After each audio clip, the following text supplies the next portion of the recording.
Il existe plusieurs aspects de l'histoire de Jésus qui sont souvent moins connus ou mal compris par de nombreux chrétiens, parfois éclipsés par les récits plus populaires de sa naissance, de ses miracles et de sa passion.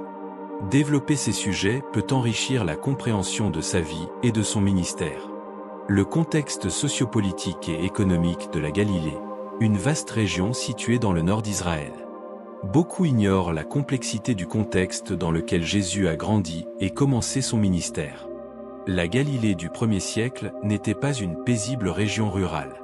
C'était un carrefour de culture, avec une forte présence juive mais aussi des influences grecques et romaines. Économiquement, la région était marquée par des inégalités, avec une paysannerie souvent endettée et exploitée par l'élite terrienne et les collecteurs d'impôts romains. La résistance à l'occupation romaine était également un sentiment latent, avec divers mouvements messianiques et zélotes actifs. Comprendre ce contexte permet de mieux apprécier la radicalité de certains enseignements de Jésus, notamment son appel à l'amour des ennemis et son attitude envers les autorités. La diversité des interprétations du Messie à l'époque de Jésus. Les attentes messianiques au temps de Jésus étaient variées. Beaucoup attendaient un Messie royal et militaire qui libérerait Israël du joug romain et restaurerait la gloire du royaume de David. D'autres se concentraient sur un Messie sacerdotal ou prophétique. La manière dont Jésus se présentait, souvent en contraste avec ses attentes populaires, un Messie humble, serviteur, prônant l'amour et la paix, a été une source de confusion et de rejet pour beaucoup, y compris certains de ses propres disciples. Comprendre ces attentes divergentes éclaire les tensions et les malentendus entourant sa messianité. L'importance de la culture orale et de la rhétorique juive dans l'enseignement de Jésus. Une grande partie de l'enseignement de Jésus était transmise oralement. Il utilisait des techniques de narration, des paraboles, des images vives et des questions rhétoriques typiques de la tradition orale juive. La mémorisation et la répétition étaient des éléments clés de l'apprentissage. De plus, les paraboles de Jésus n'étaient pas de simples illustrations. Elles étaient souvent des énigmes conçues pour provoquer la réflexion et remettre en question les idées reçues. Ignorer ce contexte culturel peut conduire à une interprétation superficielle de ces paroles. Les femmes dans le ministère de Jésus. Souvent reléguées au second plan, les femmes ont joué un rôle significatif dans le ministère de Jésus. Elles étaient parmi ses disciples, Luc chapitre 8 versets 1 à 3, le soutenaient financièrement, étaient présentes lors de sa crucifixion, Matthieu chapitre 27 versets 55 à 56, et furent les premiers témoins de sa résurrection, Jean chapitre 20 versets 1 à 18. Leur présence et leur fidélité, en contraste avec l'abandon de nombreux disciples masculins au moment de l'épreuve, méritent une reconnaissance plus importante. Les relations de Jésus avec les Samaritains. Les tensions entre Juifs et Samaritains étaient profondes à l'époque de Jésus, basées sur des différences religieuses et historiques. Pourtant, Jésus a souvent transgressé ces barrières sociales et religieuses. Il a eu une conversation théologique profonde avec une femme samaritaine, Jean chapitre 4 versets 1 à 42, a utilisé un samaritain comme exemple de compassion universelle dans la parabole du bon samaritain, Luc chapitre 10 versets 25 à 37, et a guéri des lépreux samaritains, Luc chapitre 17 versets 11 à 19. Ces interactions soulignent la portée inclusive de son message. L'humanité plénière de Jésus.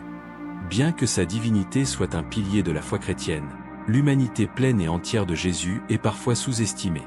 Les évangiles le décrivent comme ressentant la faim, Jean chapitre 4 verset 6, la soif, Matthieu chapitre 4 verset 2, la fatigue, Marc chapitre 3 verset 5, la joie, Jean chapitre 11 verset 35, la tristesse, Matthieu chapitre 26 verset 38, la colère et l'angoisse. Reconnaître pleinement son humanité permet de mieux comprendre la profondeur de son sacrifice et sa capacité à s'identifier à nos propres luttes et souffrances. Les différences nuancées entre les 4 évangiles. Chaque évangile, Matthieu, Marc, Luc et Jean, offre une perspective unique sur la vie et le ministère de Jésus, écrite pour des publics différents et avec des emphases théologiques distinctes. Ignorer ces nuances peut conduire à une lecture harmonisée et simplifiée qui ne rend pas justice à la richesse et à la complexité des témoignages originaux. Par exemple, Jean se concentre davantage sur la divinité de Jésus et ses discours théologiques, tandis que Marc met l'accent sur ses actions et sa puissance. La signification du royaume de Dieu dans l'enseignement de Jésus. Le concept du royaume de Dieu est central à l'enseignement de Jésus, mais sa signification est souvent réduite à une réalité future et céleste. Pour Jésus, le royaume était aussi une réalité présente, se manifestant dans ses actions de guérison, de pardon et de libération. Luc chapitre 11 verset 20. Il s'agissait d'une nouvelle manière de vivre sous la souveraineté de Dieu, transformant les relations sociales et les valeurs établies. Les aspects déroutants ou difficiles des paroles de Jésus. Certaines paroles de Jésus sont difficiles à interpréter et peuvent sembler paradoxales ou choquantes. Par exemple, si quelqu'un vient à moi et ne hait pas son père et sa mère. Luc chapitre 14 verset 26. Ignorer ces passages ou les édulcorer ne permet pas de saisir la radicalité de son appel à un engagement total envers Dieu et son royaume. La dimension prophétique et sociale du ministère de Jésus. Au-delà de ses miracles et de ses enseignements spirituels, Jésus a également eu une dimension prophétique et sociale significative. Il a critiqué l'hypocrisie religieuse et l'injustice sociale, Matthieu chapitre 23, a pris parti pour les marginalisés et les opprimés, et a appelé à un renversement des valeurs du monde, Marc chapitre 10 versets 42 à 45. Ignorer cet aspect réduit son message à une simple spiritualité individualiste. Développer ces aspects moins connus de la vie et de l'enseignement de Jésus peut offrir une compréhension plus riche, plus complexe et plus pertinente de sa personne et de son message pour les chrétiens d'aujourd'hui. Cela permet de dépasser une vision parfois simpliste et d'embrasser la profondeur et la radicalité de l'Évangile.